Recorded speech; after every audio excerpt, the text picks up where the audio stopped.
목사님 오늘 설교 본문이 1절에서 12절까지 22절 아니에요.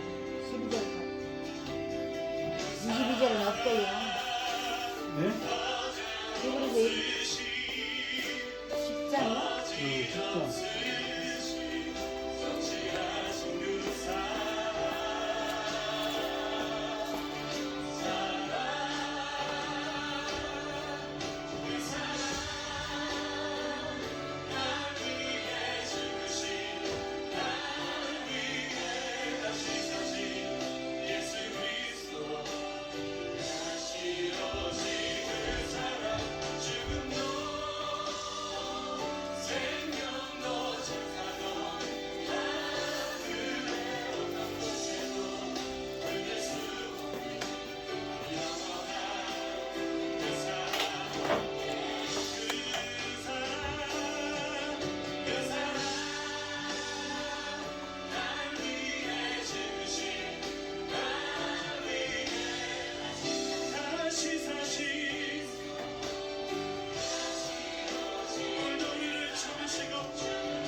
주의 마음으로 주님께 정성을 다해 그렇게 나아가는 시간이 되겠습니다.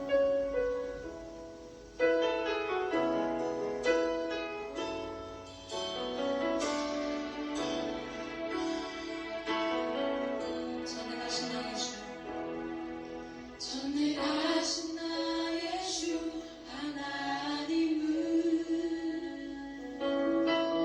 능치 못하실 일 전혀 없네.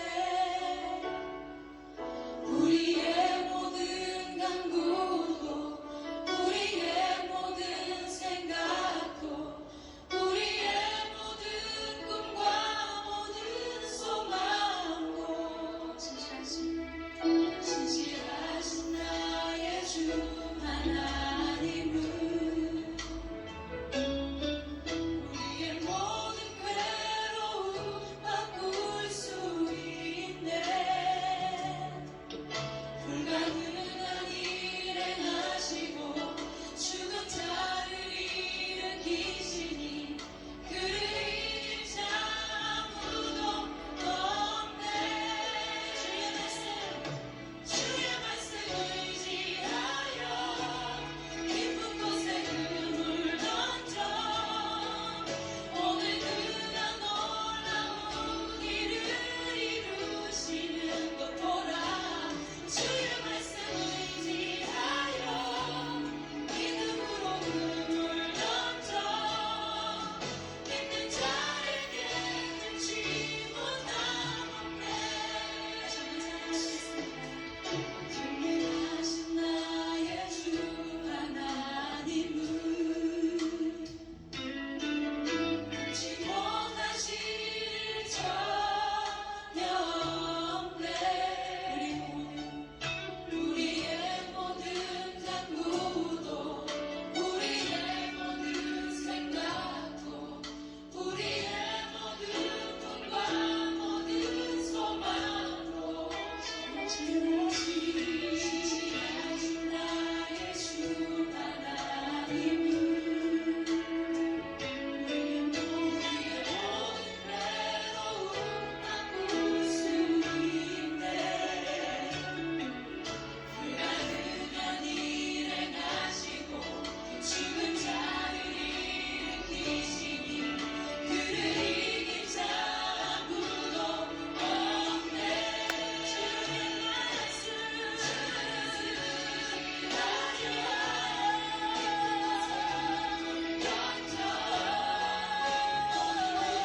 놀라운 일을 이루시는 것 보라.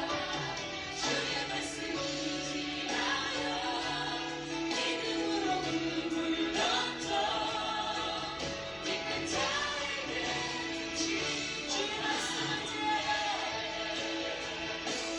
주의 말씀 의지하여 믿는 곳에 그물 던져 오늘 그가 놀라운 일을 이루시는 것 보라. 주의 말씀 의지하여 믿음으로 그물 던져 믿는 자에게 주의 말씀 주의 말씀 의지하여 믿는 곳에 그물 던져 일을 이루시는 것 보라.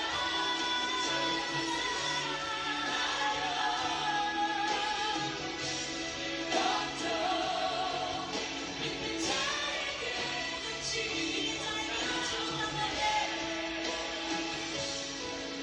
믿는 자에게 능치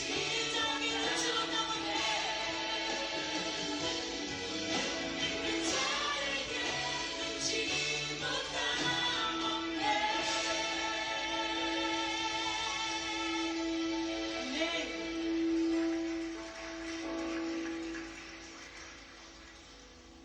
예. 하겠습니다.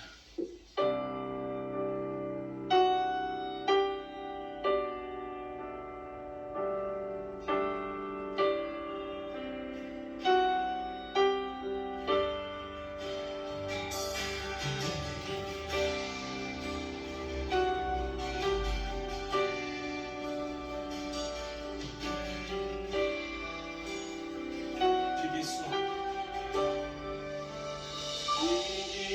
수 없는 하늘의 별을 모으는 내 앞에 것을 내 앞에 것에 바라보 잠잠케 하시는 분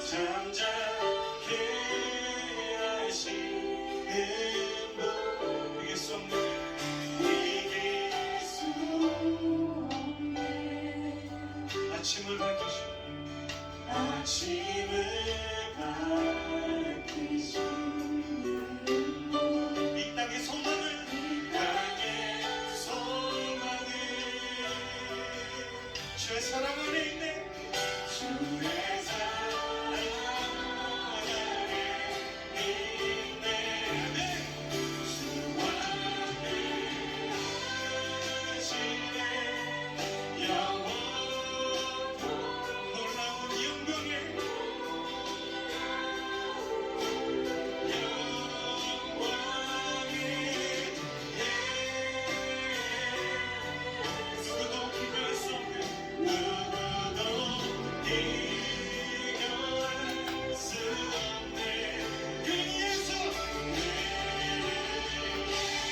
고백했으면 좋겠습니다.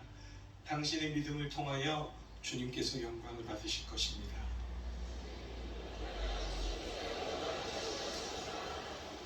아멘.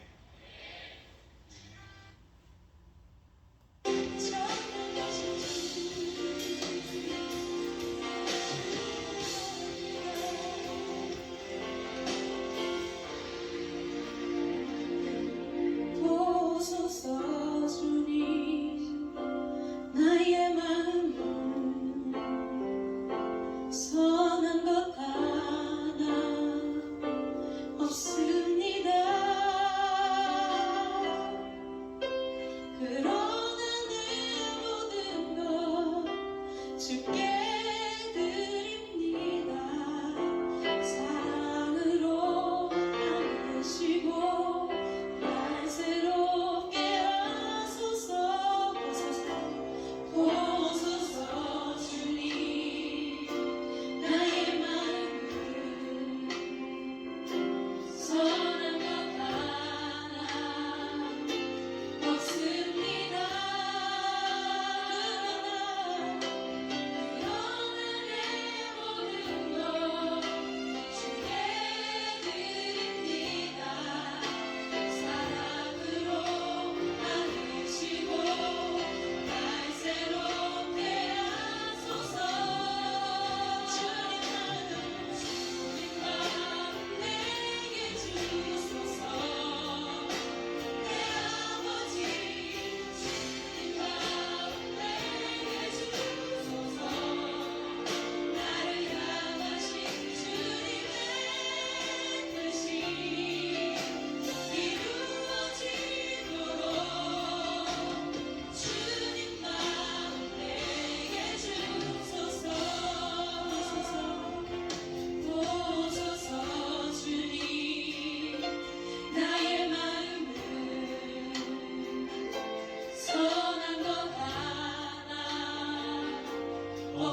9월 25일 주일 예배를 시작하겠습니다. 찬송 19장입니다.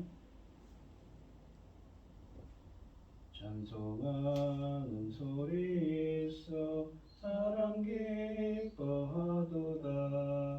하늘아버지의 이름 거룩거룩하도다. 세상 사람 찬양하자. 거룩하신 하나님께 할렐루야 할렐루야 할렐루야 아멘. 하나님의 나라 권세 영원토록 있도다. 하나님의 영광 나라 거룩거룩하도다. 하늘 보좌 계신 주님 세상 주관하시도다. 할렐루야 할렐루야 할렐루야 아멘. 하나님의 크신 섭리 그 뜻대로 되도다. 우리 아버지의 뜻은 거룩거룩하도다. 주여 속히 임하셔서 기쁜 날을 주옵소서. 할렐루야 할렐루야 할렐루야 아멘 아멘.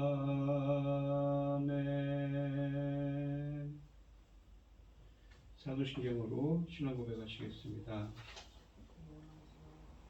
전능하사 천지를 만드신 하나님 아버지를 내가 믿사오며 그 외아들 우리 주 예수 그리스도를 믿사오니 이는 성령으로 잉태하사 동정녀 마리아에게 나시고 본디오 빌라도에게 고난을 받으사 십자가에 못 박혀 죽으시고 장사한 지 사흘 만에 죽은 자 가운데서 다시 살아나시며 하늘에 오르사 전능하신 하나님 우편에 앉아 계시다가 저리로서 산자와 죽은 자를 심판하러 오시리라.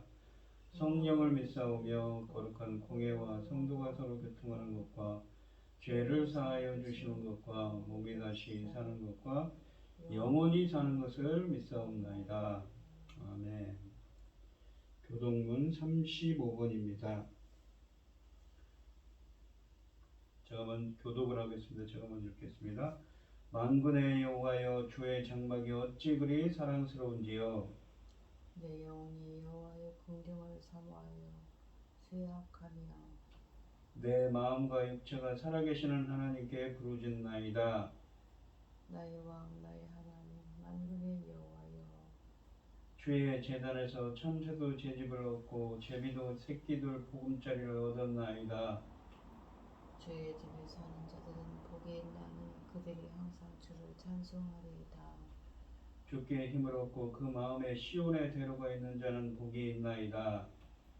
그들이 눈물 골짜기로 지날 때에 그곳에 많은 샘이 있을 것이며 이른 비가 복을 채워 주나이다. 주의 궁정에서 한 날이 다른 곳에서 첫날보다 나은즉 악인의 장막이 서는 것보다 내 하나님의 성전 문지기로 있는 것이 좋사오니 만군의 여호와여 주께 의지하는 자는 복이 있나이다. 아멘. 찬송가 254장입니다. 254장 하시고 고현희 집사님 기도해 주시겠습니다. 내 주의 보혈은 정하고 정하다. 내 죄를 정케 하신 주 나로라 하신다. 내가 주께로 지금 가오니 십자가의 보혈로 날 씻어 주소서. 약하고 추해도 주께로 나가면 힘주시고 내 추함을 곧 씻어 주시네. 내가 주께로 지금 가오니 십자가의 보혈로 날 씻어 주소서. 나로라 하심은 온전한 믿음과 또 사랑함과 평안함 다 주려 함이라. 내가 주께로 지금 가오니 십자가의 보혈로 날 씻어 주소서. 큰 죄인 복받아 살 길을 얻었네. 한없이 넓고 큰 은혜 베풀어 주소서. 내가 주께로 지금 가오니 십자가의 보혈로 날 씻어 주소서. 그 피가 맘속에 큰 증거 됩니다. 내 기도 소리 들으사 다 허락하소서.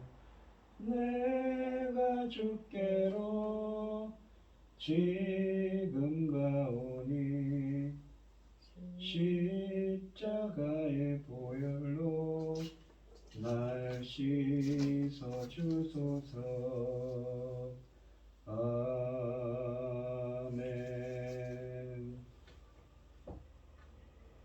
여호와께 감사하라. 그는 선하시며 인자하심이 영원하니로다. 여호와의 속량을 받은 자들은 이같이 말할지어다. 여호와께서 대적의 손에서 그들을 속량하사 동서남북 각 지방으로부터 모으셨도다. 그들이 광야 사막길에서 방황하며 거주할 성을 찾지 못하고 줄이고 목말라 그들의 영혼이 그들 안에서 피곤하였도다. 이에 그들이 근심 중에 여호와께 부르짖으매 그의 고통에서 건지시고 또 바른 길로 인도하사 거주할 성읍에 이르게 하셨도다. 여호와의 인자하심과 인생에게 행하신 그 기적으로 말미암아 그를 찬송하리로다.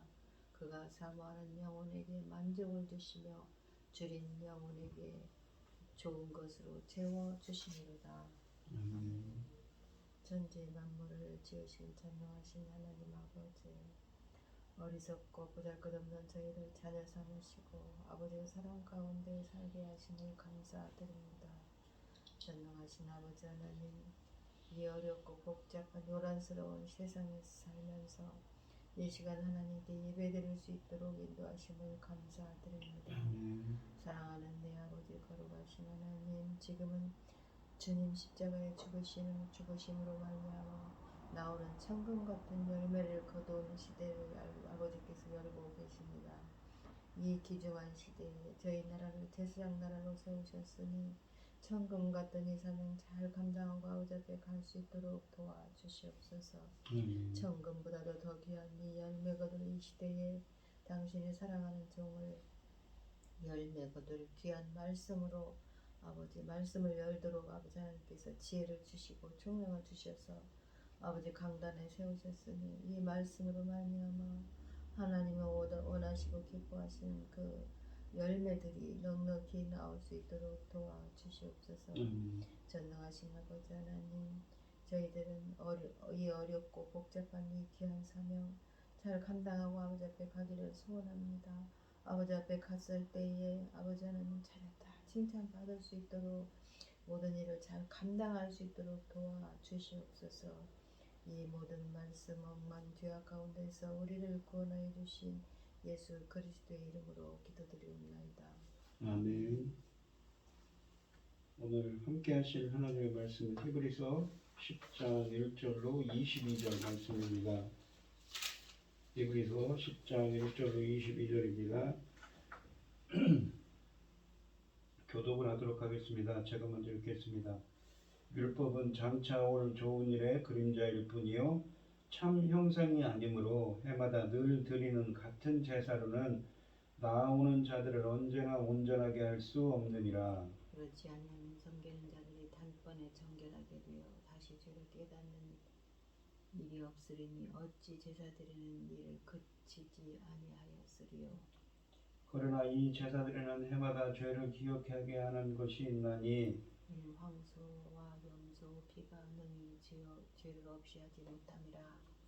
그러므로 주께서 세상에 임하실 때에 이르시되 하나님이 제사와 예물을 원하지 아니하시고 오직 나를 위하여 한 몸을 예비하셨도다. 번제와 속죄제는 기뻐하지 아니하시나니 이에 내가 말하기를 하나님이여 보시옵소서 두루마리 책에 나를 가리켜 기록된 것과 같이 하나님의 뜻을 행하러 왔나이다 하셨느니라. 이에 말씀하시기를 주께서는 제사와 예물과 번제와 속죄제는 원하지 아니하시고 기뻐하지도 아니하신다 하셨고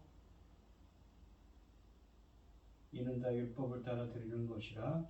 그 후에 말씀하시기를 보시옵소서 내가 하나님의 뜻을 행하러 왔나이다 하셨으니 그 첫째 것을 배하심은 둘째 것을 세우려 하심이라. 이 뜻을 따라 예수 그리스도 몸을 단번에 들으심으로 말미암아 우리가 거룩함을 얻었노라. 제사장마다 매일 서서 섬기며 매 자주 같은 제사를 드리되 이 제사는 언제나 죄를 없게 하지 못하거니와 오직 그리스도는 죄를 위하여 한 영원한 제사를 드리시고 하나님 우편에 앉으사 그 후에 자기 원수들을 자기 발등상이 되게 하실 때까지 기다리시나니 그가 거룩하게 된 자들을 단번에 제사로 영원히 온전하게 하셨느니라.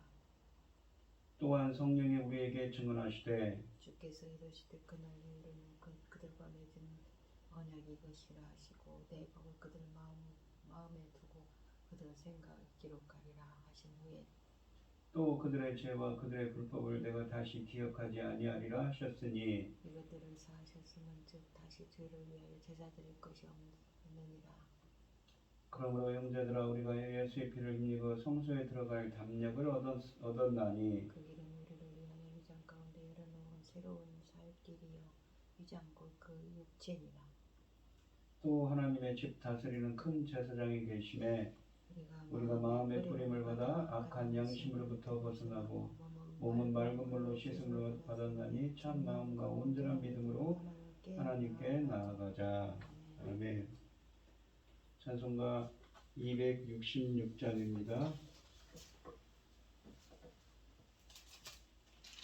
주의 피로 이룬 샘물 참 깊고 넓도다.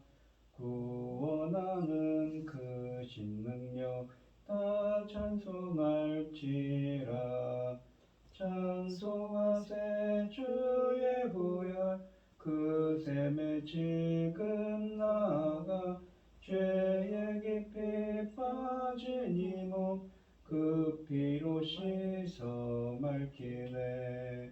죄악 세상이 김으로 거룩한 길 가는 나의 마음 성전 삼고 주께서 계시네. 찬송하세 주의 보혈 그 샘에 지금 나아가 죄의 깊이 빠진 이 몸 그 피로 씻어 맑히네. 주 예수를 깊이 아는 놀라운 그 은혜 하늘나라 즐거움이 매일 새롭도다. 찬송하세 주의 보혈 그 샘에 지금 나아가 죄의 깊이 빠진 이 몸 그 피로 씻어 맑히네. 아멘. 오늘 함께 하실 하나님의 말씀의 제목은 새로운 살길입니다. 이 히브리서를 쓴 사람이 누구인지는 알 수가 없어서 그냥 히브리서 기자라고 표현을 합니다. 그러나 히브리서를 쓴 사람이 히브리서를 쓴 사람이나 또 히브리서를 받는 수신자 모두 유대교에서 기독교를 개종한 사람들이었습니다. 왜냐하면 이 히브리서는 구약에 대한 그 인용문들이 굉장히 많이 나오지요. 그들은 자신들이 알고 지내던 유대 공동체로부터 축출되고 많은 핍박 중에 있었습니다. 그 중에는 다시 유대교로 돌아가려는 자들도 있었고 구약 성경에 능총한 자들이었습니다. 오늘 본문에서 보시면 히브리서 기자는 구약과 신약, 그러니까 옛 언약과 새 언약의 관계에 대해 설명하면서 예수 그리스도 십자가의 의미에 대해서 설명하고 있습니다. 10장 1절에 보시면 율법은 장차 올 좋은 일의 그림자일 뿐이요 참 형상이 아니므로 해마다 늘 드리는 같은 제사로는 나오는 자들을 언제나 온전하게 할 수 없느니라 라고 되어 있습니다. 장차 올 좋은 일이라는 것은 그리스도께서 오셔서 대제사장으로서 우리에게 해주시는 일을 의미하는데, 비록 이 일이 그리스도의 초림과 그의 죽음으로 완성되었어도 그 완전한 실천은 아직도 미래에 있기 때문에 미래형으로 지침되었습니다.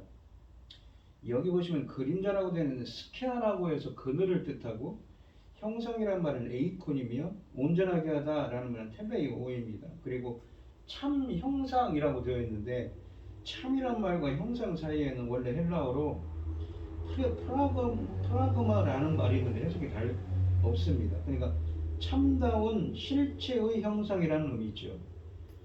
이 스키아 그림자와 에이콘을, 그러니까 그림자를 만들어주는 실체의 형상 간의 예리한 부분을 요구합니다. 율법은 미래의 실제의 그림자를 소유하고 있을 뿐이지 구현된 실체의 참 형상이 아니라고 하십니다.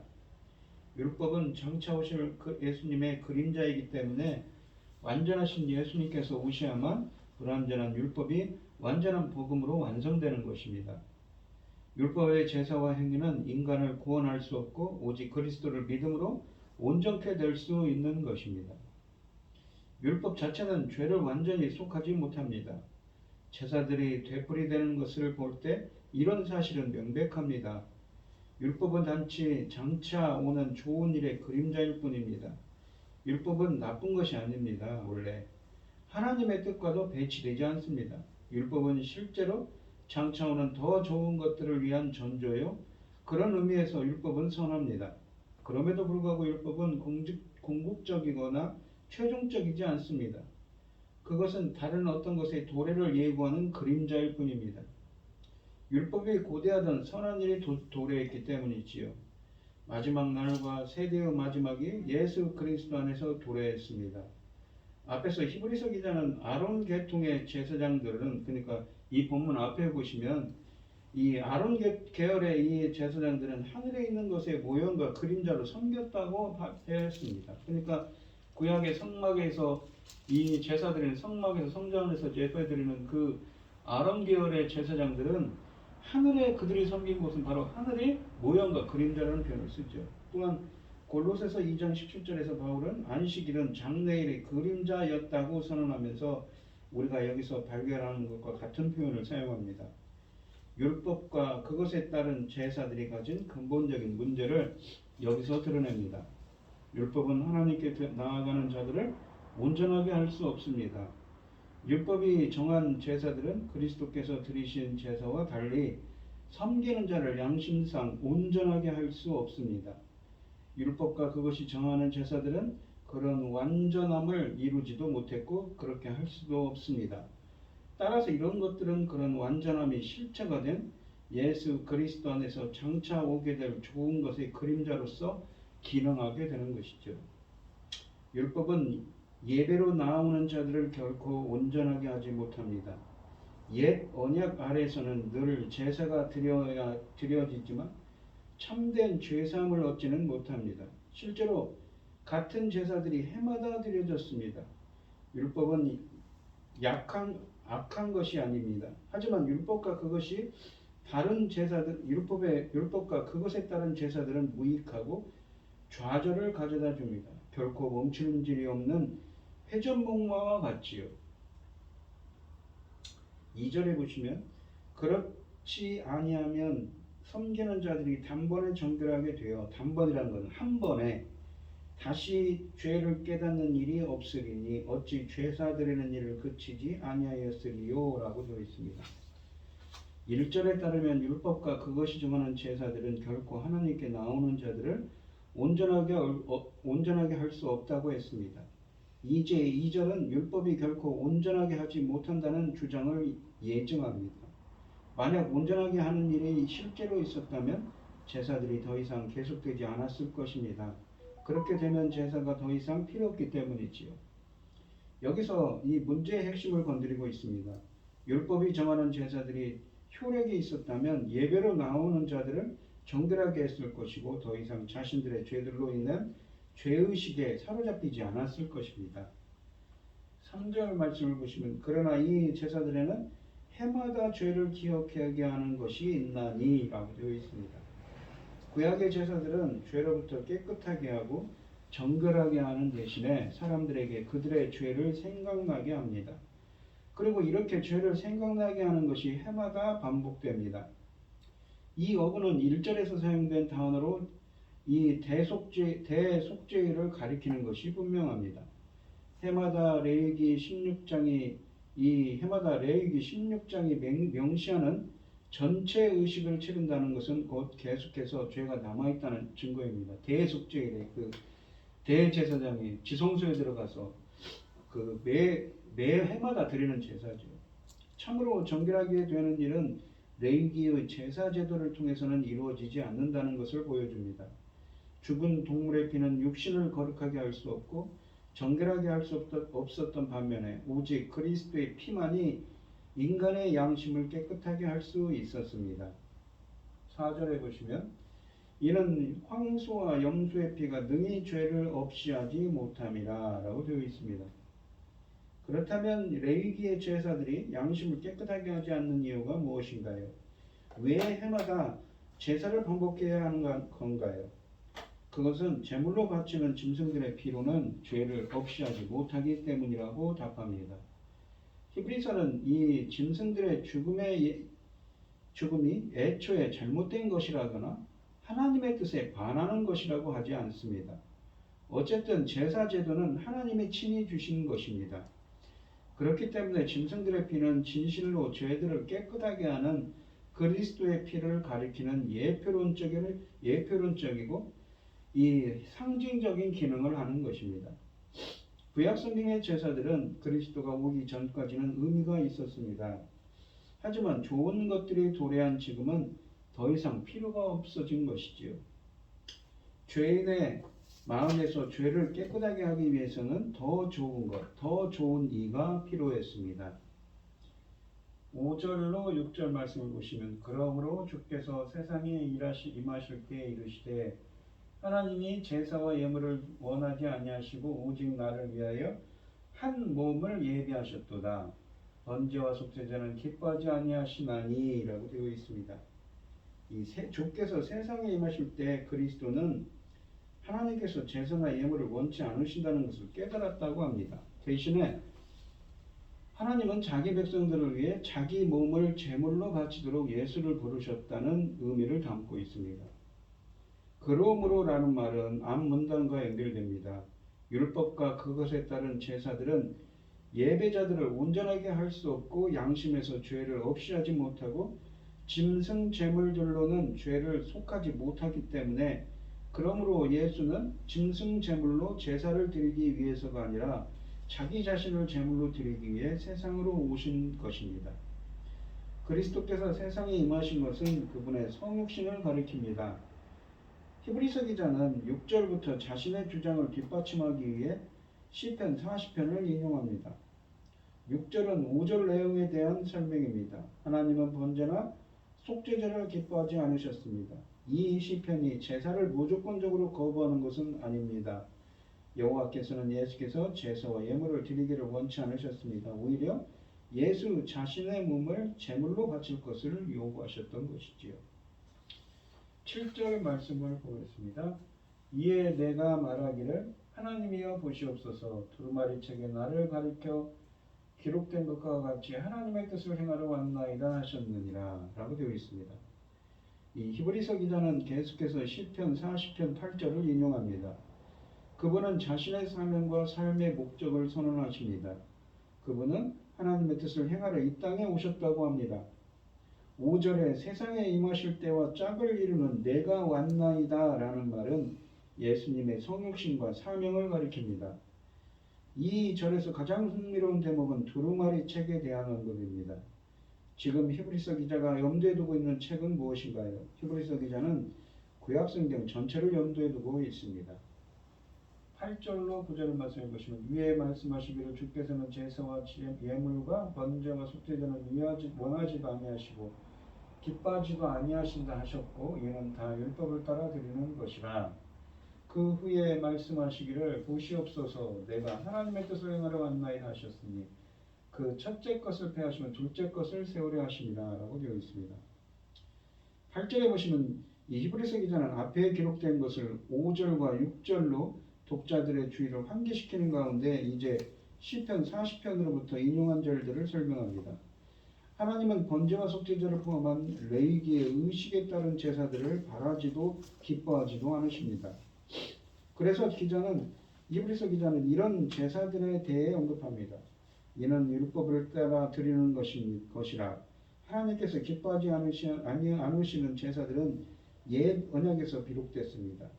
하나님께서 그것들을 기뻐하지 않으시는 것은 옛 언약 시대의 이런 제사들이 하나님의 뜻에 배치된다는 것을 말하지는 않습니다. 이런 제사들이 영속적이 아니라 일시적이라는 것이 요지입니다. 이런 제사들은 죄를 참되고 최종적으로 구속하지 못합니다. 옛 언약의 불충분성을 나타냅니다. 하나님께서 율법을 따라 드려졌던 것을 기뻐하지 않으셨기 때문에 더 위대한 제사가 와야 하는 것이지요. 9절에서 그 후라는 말은 중요합니다. 예수께서 하나님의 뜻을 행하는 것이 구약의 제사들이 요구되었던 율법 시대를 뒤이어 온 것임을 나타냅니다. 예수님을 향한 하나님의 뜻은 자신의 몸과 생명을 바치는 것입니다. 첫째 것, 즉 율법이 명하는 하나님의 예물들이 폐하여졌습니다. 첫 언약과 첫 장막과 첫 제사들이 둘째 언약, 하늘의 정막, 최종적이고 결정적인 제사로 대체됐습니다. 둘째 것이고 나중에 오는 것이 더 좋고 탁월한 것입니다. 일단 둘째 것이 온 이상 성도들은 첫째 것으로 돌이켜서는 안 됩니다. 여호와의 종이 하나님의 백성들을 위한 제물로 자신을 드리셨기 때문에 다시 첫째 것들로 돌이키는 일은 없습니다.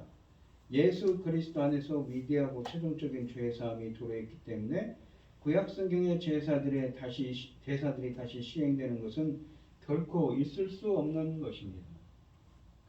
10절에 보시면 이 뜻을 따라 예수 그리스도의 몸을 단번에 들이심으로, 단번이라는 건 한 번에 들이심으로 말미암아 우리가 거룩함을 얻었노라 라고 되어 있습니다. 9절에서 말씀하신 둘째 것의 탁월성과 최종적 제사에 대해 부연 설명합니다. 예수님은 자신의 몸과 영혼 전부를 하나님께 드리는 제물로 죽음에 내어 주셨습니다. 하나님의 뜻은 예수께서 친히 최종적이고 효과적인 제물로 드려지는 것이었습니다. 그분이 드린 희생은 새 언약을 시작한 둘째 것, 더 좋은 것, 새로운 제사입니다. 그분은 죄가 없고 점이나 흠이 없는 제물이었기 때문이지요. 이 절들과 관련하여 앞에서 말한 것처럼 그분은 강제로 생명을 바치고 영문도 모르고 도살당한 짐승 제물들과 달리 스스로 자원하여 제물이 되셨습니다.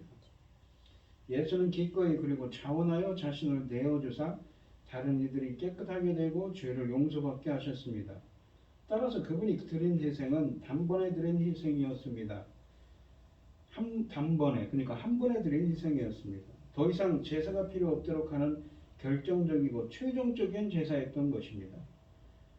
그렇기 때문에 다윗 계열의 왕, 하나님의 아들 대제사장이신 그분이 죄인들을 위해 자기 목숨을 속전으로 내어주신 지금 다시 짐승 제물들로 돌이키는 것은 어리석은 일이 될 것입니다. 그러니까 이 히브리서 기자가 편지를 쓰고 있는데 이 히브리서를 받는 수신자들이 중에는 그런 사람들이 있었던 거죠.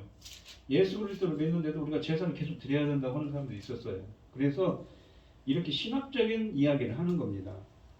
여기서 예수께서 자기를 드림으로 성도들이 거룩하게 되었다고 강조합니다. 그리스도의 희생제사를 힘입어 성도들은 하나님 앞에서 거룩하고 정결하기 때문에 죄사함을 얻기 위해 다른 제사를 드릴 필요가 없습니다.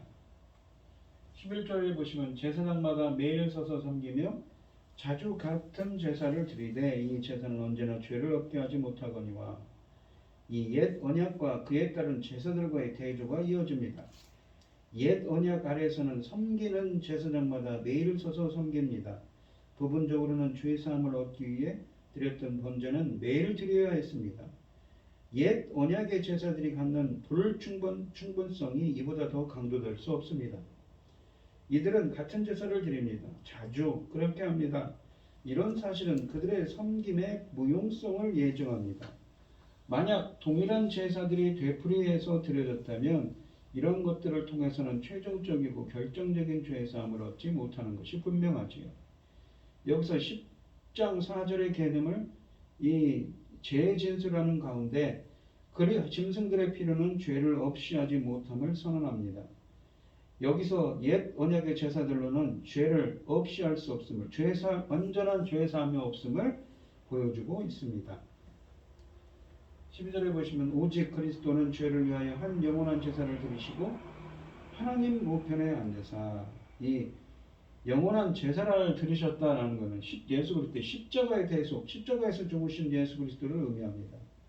그리스도가 드린 제사와 제사장직의 효력은 옛 언약 아래서 제사장들이 드린 제사와 현저한 대조를 이룹니다. 그들은 매일 같은 제사를 드립니다. 그러니까 불충분성을 의미한다고 그랬죠. 그리스도는 그렇지 하지만 한 번의 제사를 한 제사를 드렸습니다. 그리고 그거는 영원한 이 대속의 의미가 있는 거죠. 그분이 드린 한 제사는 죄를 위하여 곧 인간을 죄로부터 깨끗하게 하기 위한 것이었습니다. 옛 언약의 제사장들이 드린 제사들이 결코 죄를 없이 하지 못하는 것과 달리 이 제사는 영원한 죄사함을 얻는 제사이기 때문입니다. 그분의 사역이 끝났기 때문에 더 이상 옛 언약의 제사장들처럼 계속해서 서 있을 필요가 없습니다. 예수께서는 십자가에서 자신을 내어드린 제사로 죽으시고 부활하시고 승천하셔서 옛 하나님 우편에 좌정에 계십니다. 제사장 왕으로서 죄와 사망을 이기셨기 때문이지요. 예수께서 하나님 우편에 앉으셔서 하나님과 더불어 다스리고 계십니다.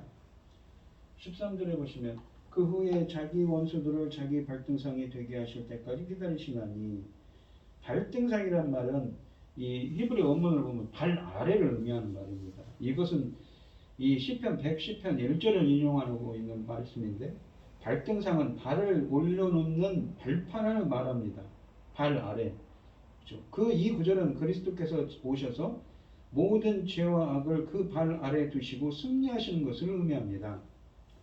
자신을 희생제물로 드리는 예수의 사역이 끝났기 때문에 그분은 하느님 우편의 승리자로 앉아 계십니다.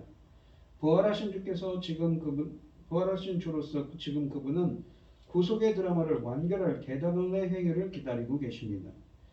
이 절은 예수의 단번에 드린 해상이 많은 백성들의 죄를 대속하고 이를 힘입어 성도들은 이제 예수께서 다시 나타나셔서 자신들의 구원을 완성하시는 때를 기다린다고 말하는 9장 28절과 유사한 본문입니다. 예수님은 지금 자신의 구원 역사를 완성하러 다시 오시기 전에 원수들이 굴복하게 될 것을 기다리고 계십니다. 14절 말씀을 보시면 그가 거룩하게 된 자들을 한 번의 제사로 영원히 온전하게 하였느니라. 예수께서 자신의 몸을 제물로 드리고 이 10장 5절과 10절에 있지요. 피를 흘리신 한 번의 제사로 성도들을 영원히 온전하게 하셨습니다. 이 율법과 그것이 정하는 제사들은 온전하게 하지 못합니다. 이런 제사들로는 양심을 온전하게 하지 못하기 때문에 해마다 매년 매일 계속 그런 제사를 드리지요. 히브리서에서 완전한 죄가 정결하게 되고 재해지는, 없어지는 개념으로 제거하게 되어지는 개념으로 양심이 더 이상 죄책으로 더럽히지 않는 것을 말합니다. 성도들은 그리스도가 드린 제사를 힘입어 이제 자유롭고 담대하게 하나님 앞으로 나아갈 수 있습니다. 성도들을 온전하게 하는 것이 목적이고 영원히 그렇게 되었습니다. 그리스도의 온전하게 하는 역사가 거룩하게 된 자들을 위해 이루어졌던 것입니다. 여기서 거룩하게 된 자들은 현재 분사 시제입니다. 그러니까 현재라는 건 지금도 계속 그렇게 되어지고 그렇게 분사라는 건 하고 있다는 것이죠. 진행의 의미죠. 거룩하게 만들어져 가는 자들이라는 의미입니다. 성도들은 예수 그리스도가 단번에 드린 제사로 거룩하게 되었습니다. 그들은 불결하거나 부정하지 않습니다. 하나님 앞에서 정결하고 흠이 없는 자들입니다. 15절로 17절에 보시면 또한 성령이 우리에게 증언하시되 주께서 이르시되 그날 후로는 그들과 맺을 언약이 이것이니 이것이라 하시고 내 법을 그들의 마음에 두고 그들의 생각에 기록하리라 하라 하신 후에 또 그들의 법과 그들의 불법을 내가 다시 기억하지 아니하리라 하셨느니라 라고 되어 있습니다. 15절에 보시면 결정적이고 최종적인 제사가 드려졌다는 사실을 성령이 증언으로 확인해 줍니다. 성령은 구약성경의 예언의 말씀을 통해 말씀하시는데 여기서는 특별히 예레미야 31장 33절로 34절에 나오는 새 언약입니다. 16절에 보시면 앞에서 이 8장 8절로 12절에서 히브리서 기자는 예레미야 31장 31절로 34절을 인용한 적이 있습니다. 약간의 차이가 있기는 하지만 여기서도 다시 이 본문을 인용합니다. 이스라엘 집과 맺은 언약과 달리 이 언약은 그들과 맺어졌다. 아마도 이 서신의 수신자들을 가리키는 대명사일 것입니다.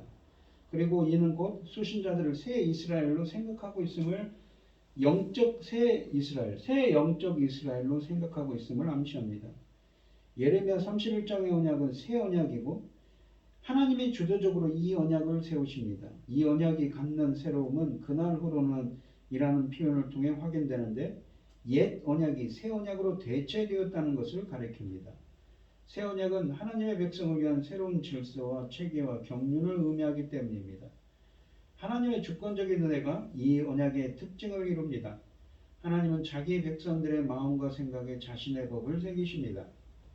순종하고자 하는 열망은 인간으로부터 오는 것이 아니라 하나님의 능력으로부터 옵니다. 어떻게요? 그 마음속에 하나님의 법을 새겨서 말입니다. 이런 사실은 옛 언약 아래에서 기대되었던 마음으로부터의 순종을 가리킵니다. 하지만 이제 하나님이 그것을 이루실 것입니다. 하나님의 주권적이고 강권적인 역사인 것이죠.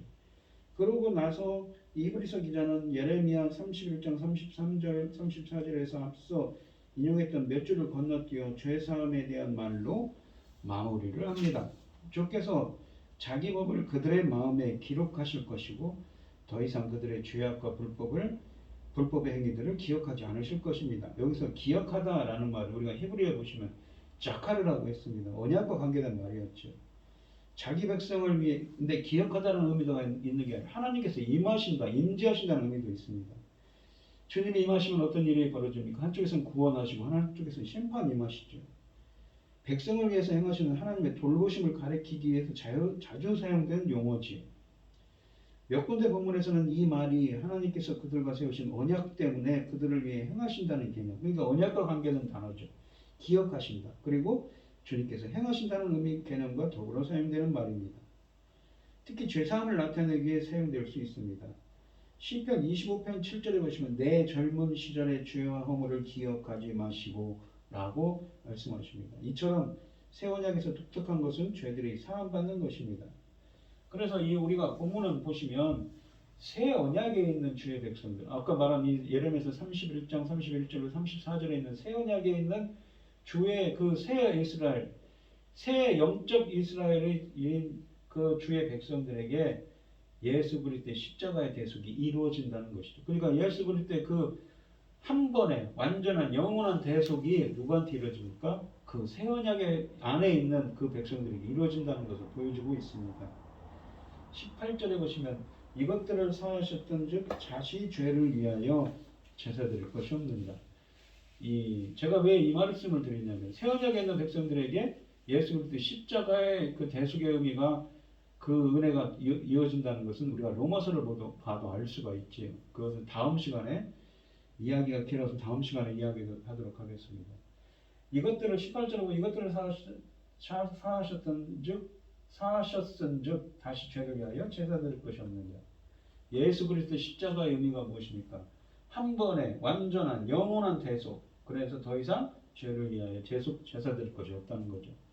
근데 그 예수 그리스도의 십자가에 대해서 한 번에 완전한 영원한 대속이었는데 그 한 번에 완전한 영원한 대속은 어떤 사람들에게 이루어지는 것입니까? 바로 새 언약, 예레미야서 31장 31절로 34절에 있는 주님의 강권적인 역사로 임한 자들에게만 이루어지는 것이죠. 그래서 더 이상 제사 드릴 것이 없다고 합니다. 히브리서 기자는 하나님께서 더 이상 자기 백성들의 죄악들을 기억하지 않으실 것이라는 약속을 특별히 주목하는 가운데 예레미야서의 새 언약의 약속으로부터 감동적인 결론을 내립니다. 이미 앞에서 죄사함의 약속은 옛 언약이 아닌 새 언약에 속한 것임을 보였습니다. 그렇다면 여기서 말하는 것을 옛 언약의 제사들에 적용할 수가 없습니다. 오직 예수 그리스도가 드린 새 언약의 제사에만 적용됩니다. 새 언약이 죄사함을 약속하기 때문에 다른 어떤 제사도 더 이상 필요가 없는 것이지요. 최종적이고 온전한 죄사함이 예수 그리스도의 제사를 통해 이루어졌습니다. 19절에 보시면 그러므로 형제들아 우리가 예수의 피를 힘입어 성소에 들어갈 담력을 얻었나니 라고 되어 있는데 여기 보시면 성소라는 말은 원문으로 보면 지성소를 의미하는 말이고 담력이라는 말은 팔흐레시아, 헬라어로 팔흐레시아라고 하는데 이것은 뭐냐면 확신을 뜻하는 말입니다. 번역을 좀 잘못했죠. 성소에 들어갈 우리가 확신을 얻었다 라는 말로 해석되어야 됩니다. 구약시대에서 대제사장들이 1년에 한 번 제물의 피를 가지고 지성소에 들어갈 수 있었고 다른 제사장이나 레위인, 기타 유대인들은 접근할 수도 없었습니다. 이제 예수 그리스도의 죽음으로 모든 성도들은 지성소에 나아갈 수 있는 확신을 얻었습니다. 이 구절은 바로 이 같은 사실을 배경으로 한 하나님의 은혜 앞으로 담대히 나아오라는 권면입니다. 성소라고 번역된 말은 여기서 지성소를 가리킵니다. 하지만 히브리서 기자는 이 말을 예표론적으로 사용하는 것입니다. 하나님이 자기 백성과 만나는 이 회막은 하나님 앞으로 나아갈 수 있는 하늘의 성소를 예표론적으로 가리킨다고 하는 것이지요. 가르치기 때문입니다. 여기서 사용된 표현을 문자적으로 보고 하늘에 실제로 지성소와 장막이 있기라도 한 것처럼 이해해서는 안 됩니다. 어떤 구조적인 유사성을 나타내는 말이지요.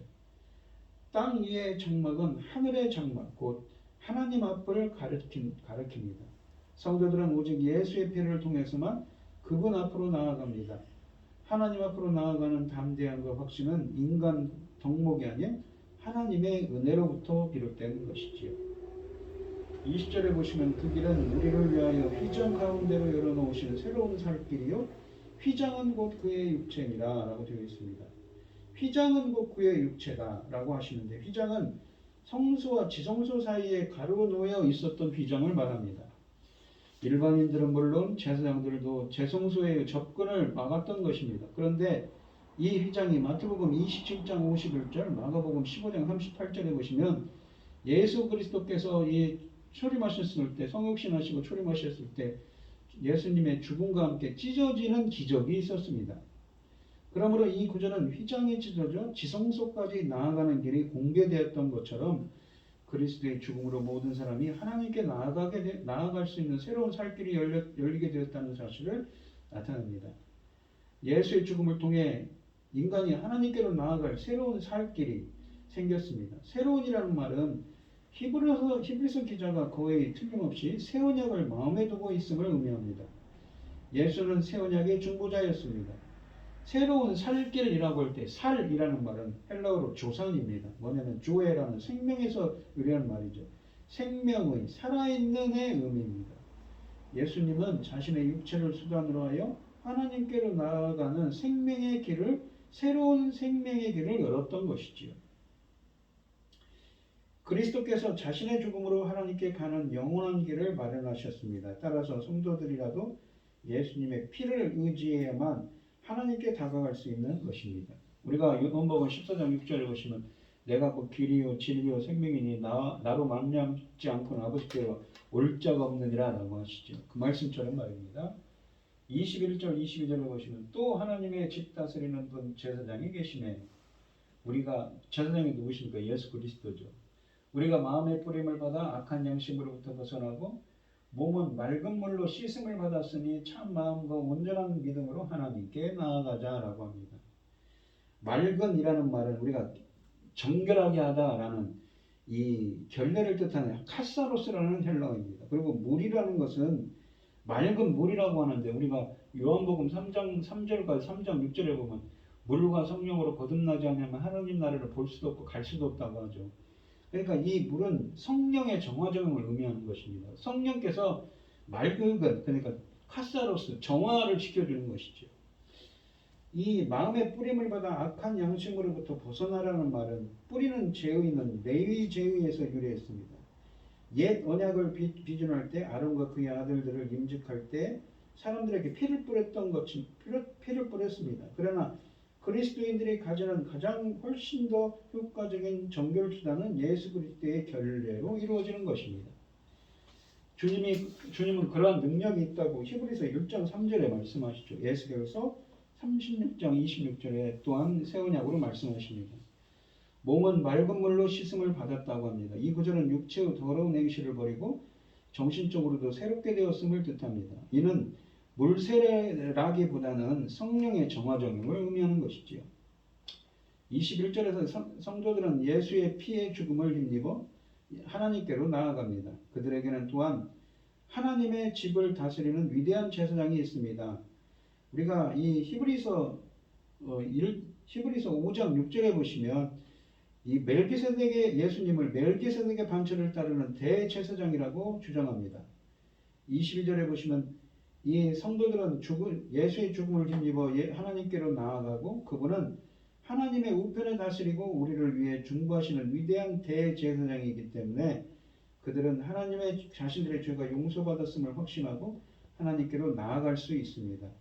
히브리서 기자는 우리가 이 히브리서를 읽는 우리들에게 담대함으로 은혜의 보좌 앞에 나아가자고 말합니다. 그들은 마음의 뿌림을 받아 악한 양심으로부터 벗어난 자들이기 때문입니다.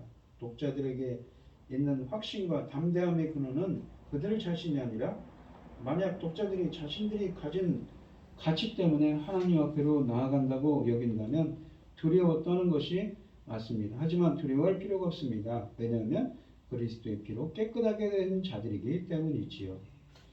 오늘 본문 말씀을 보시면 이 히브리서 기자가 구약과 신약을 대조하면서 예수 그리스도의 십자가의 의미에 대한 이야기를 합니다.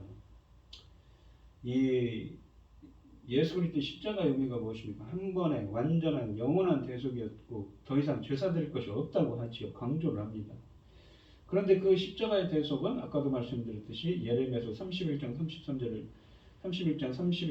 34절을 본문에 있는 것을 인용하면서 새 언약에 있는 그 언약 백성, 새 예루살렘, 새 영적인 예루살렘 백성들에게 그러한 이 예수 그리스도의 십자가의 대속의 은혜가 적용된다, 임한다는 것을 말하고 있는 본문인 것입니다.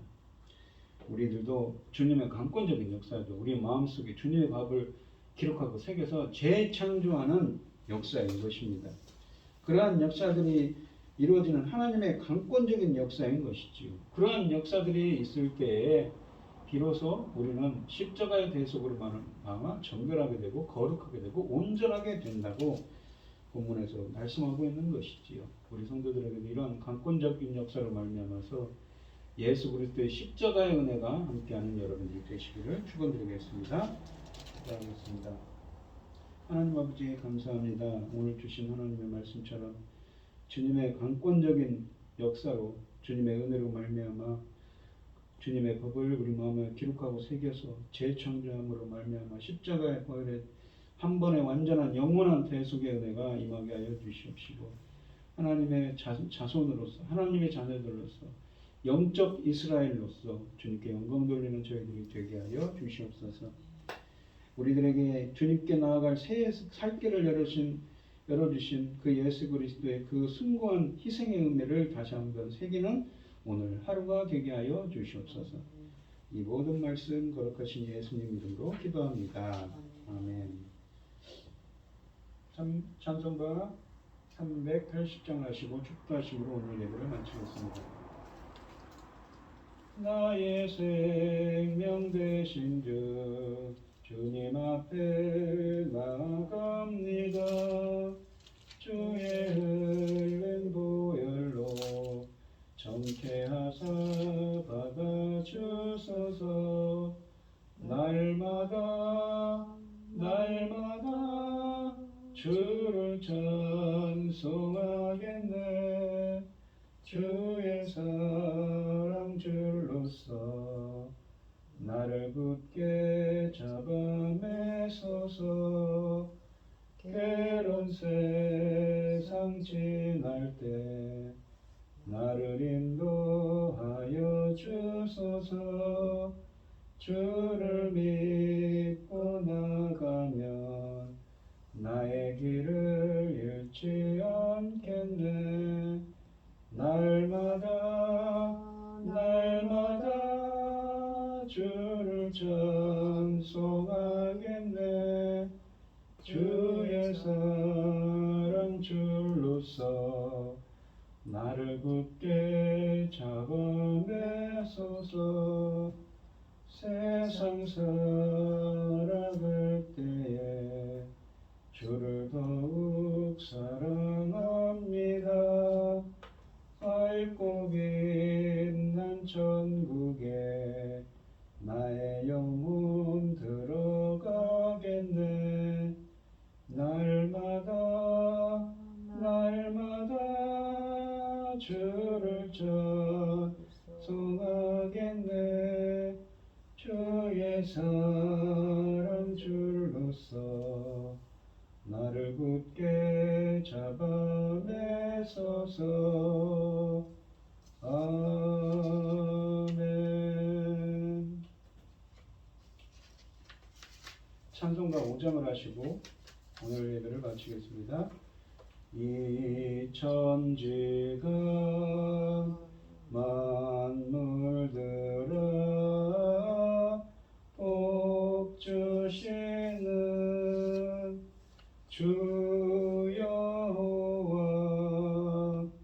전능성부 성자 성령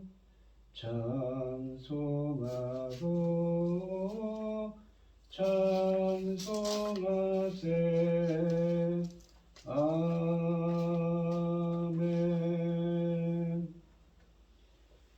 이제는 주 예수 그리스도의 은혜와 하나님의 극진하신 사랑과 성령의 교통하심이 성도들 머리머리 위에 이제로부터 영원히 함께 있을지어다. 아멘.